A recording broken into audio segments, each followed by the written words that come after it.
As the title said, my running is not that impressive.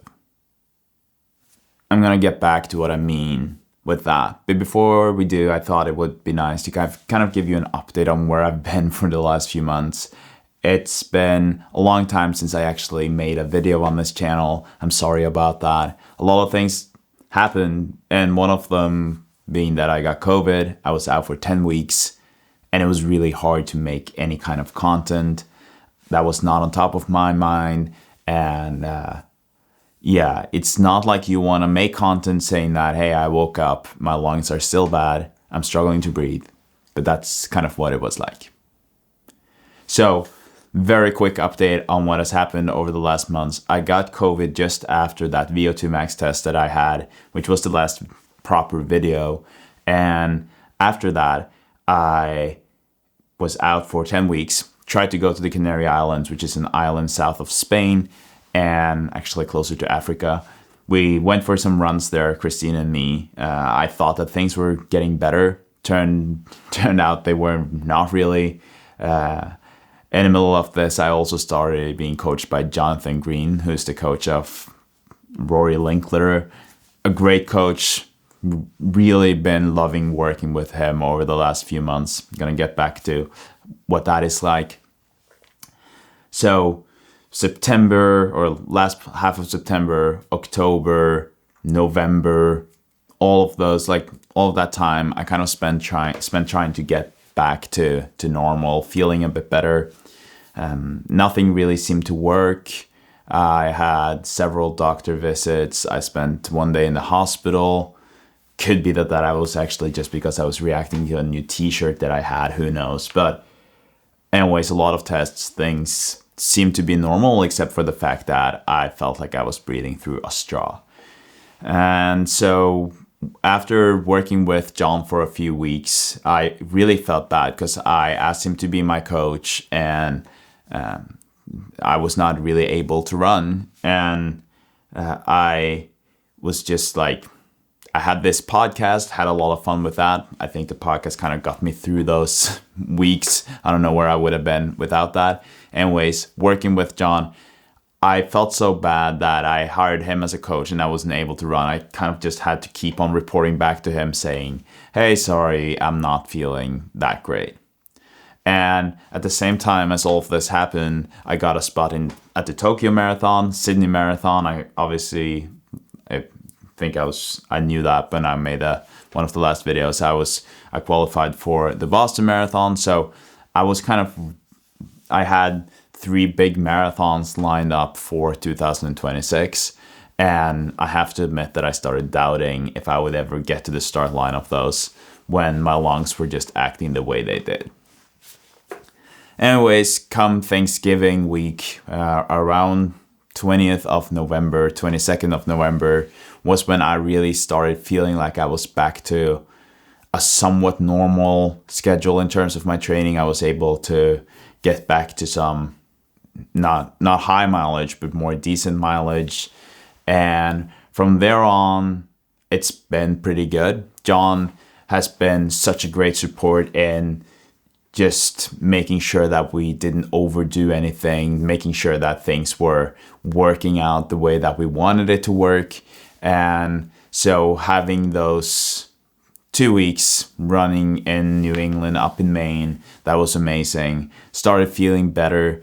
And honestly, I was surprised by how fit I was. I did not think that I would get back to that level so quickly.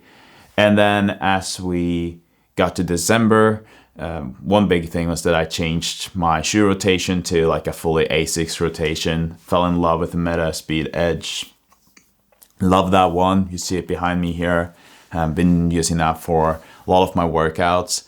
And I've been hitting paces in my workouts that have been much faster than I've ever been able to do. And I'm so surprised. Like, there's no reason for that to be the case after that long time of no training. But I think it also kind of proves that you don't need to have, like, fitness doesn't go away forever. Obviously, you have to start building back up, but you will get back there pretty quickly if you're just being patient, doing the right things.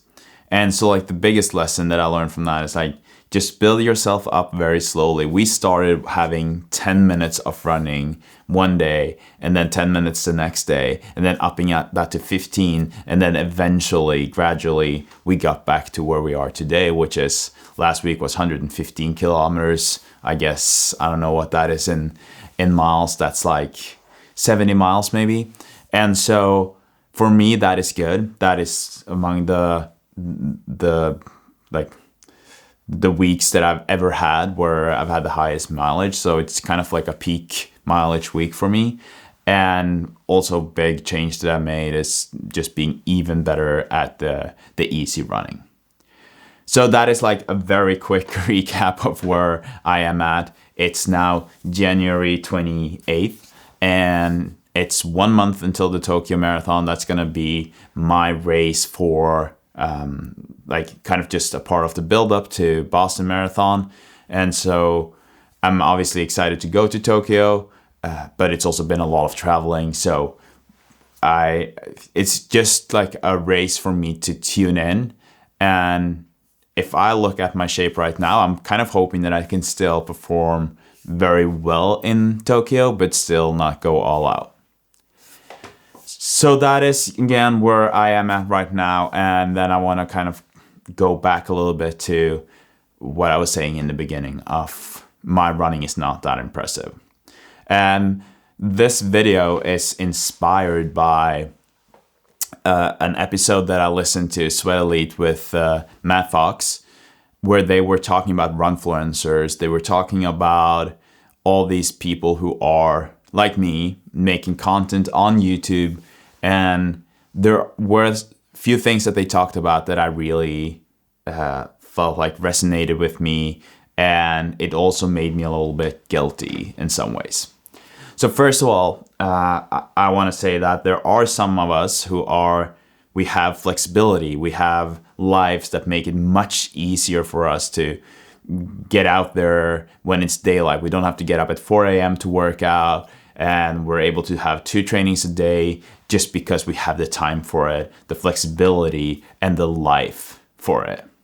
A lot of people, like my best friend, he has 2 kids, he has a full-time job, and he has things that he needs to do, which makes it much harder for him today to be, if we can call it, almost like a full-time athlete, or at least spending that much time training.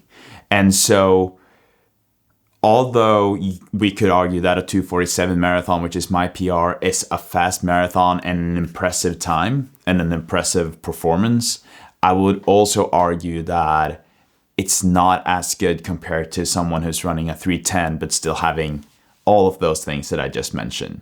Or if we take it even further, like compared to a 2:47 marathoner who has a life where he or she has to just do all of the things that I just mentioned. And so I think that we're neglecting that in a lot of ways. We look at social media, we see these people, and you guys see me, and you're like, why am I not running as fast as Christian? Well, one of the reasons is just my life. I have a very flexible job. Like, I have my own business. I control my own days. I can't tell a client that I can't on Thursday because I have a long run. I might not communicate that, but I'm able to actually change or adjust my days according to that. So that is one thing that I think is really important for you to remember. And I don't want to be one of those who are making you feel like you're not good enough, you're not able to do the things that you want to do or like perform the way you do because of, like your life, whatever. Because I think that if you are balancing or juggling all of these things, you are a superhero. Honestly, like, I'm so impressed. And that kind of goes back to also the fact that a lot of people are now, because of this content that we're posting, people are talking about times, people are talking about running faster. The marathon itself has kind of become less impressive in a lot of people's eyes, which is BS to me. I think that running a marathon, whether that is a 5-hour marathon, a 2-hour marathon, it's just incredibly impressive because a marathon is a marathon. It's 26 miles. You're gonna be on your feet for a long time. You're running a distance that most people are just disgusted by. I used to be disgusted by that myself. And so I think that we need to give each other more, or ourselves more credit for just running the distance, totally regardless of the time that we're having. Another reason why I think that my running is not impressive, and I haven't talked enough about this, I think, and I feel like I was lying to myself, I was lying to you guys when I first started this channel back in 2023. That is that I said that I was running a marathon and training for it in 4 months with like no running background. No running background was true. Like I've never been a runner. I obviously ran when I was a kid, like in school, but not as a competition or anything like that. Like when we had PE, I would go out, like run with my friends there. I would maybe sign up for like just a race around in the neighborhood, like just next to where I was living. But running was never my sport. I was a speed skater, but I also became a full-time speed skater. I was doing this for so many years. I had a VO2 max of 76 at the most, and I was very strong on the bike. I was strong in the gym. I had a lot of, my physical capacity was so high at some point that my starting point when I found running, or when I started running, was one that was very different to someone who's never done sports, or someone who's just been away from sports for a very, very, very long time. We have to remember the muscle memory. I made a video on this. You can watch that if you want to, but we have to remember that the muscle memory is real. It will get, like, your body will remember where you were. Your body will try to get back there. That's the same whether it's being super fit. If you've been super unhealthy, your body will remember where you were. And so wherever you were before, your body will almost try to get back there if you allow it to, or give it the chance to. And so again, that is why I don't think my running is that impressive. I would love for you to follow this channel, be inspired by the things that I do, whether that is like specific workouts or the journey. Obviously, I would love for you to be here, take part of my journey to a 2:25 marathon or faster. I really hope that you'll listen to the podcast with a lot of good runners. But I also think that it's really important to remember, and for me, whether that is on a podcast, making sure that there are more runners who aren't necessarily professional athletes, elite athlete, world-class athletes, but also on this channel to kind of be good at communicating the fact that, yes, I am chasing those goals, but you can't compare yourself too much to, like, with me in some ways. Because unless you have as flexible of a life as me, unless you have the same background as me, there will be some things that I'm getting more out of than you. And simply put, that means that if I step on a treadmill right now and do 10 by K, I will most likely get more out of that workout than a lot of people, just because my body remembers where I was at, because I'm able to recover better after the workout. I don't have to rush into a meeting or rush into any work stuff. I don't have to deal with kids. I'm not saying dealing with kids in a negative way, but it's just like I don't have that pressure. I don't have that responsibility. So I felt like being honest on the channel right now about this. This is just like me talking about this. I hope that this video was helpful, nice, and that my transparency shines through, like that it comes through here in a good way.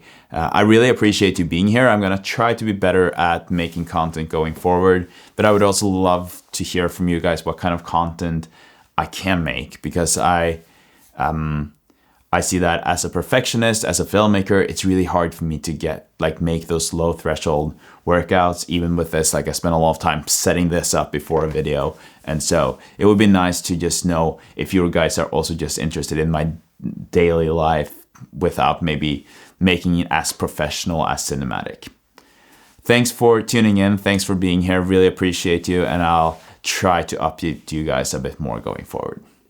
And hey, check out the Marathon Hat on themarathonpodcast.com. Listen to the Marathon Podcast wherever you listen to podcasts, and see you later.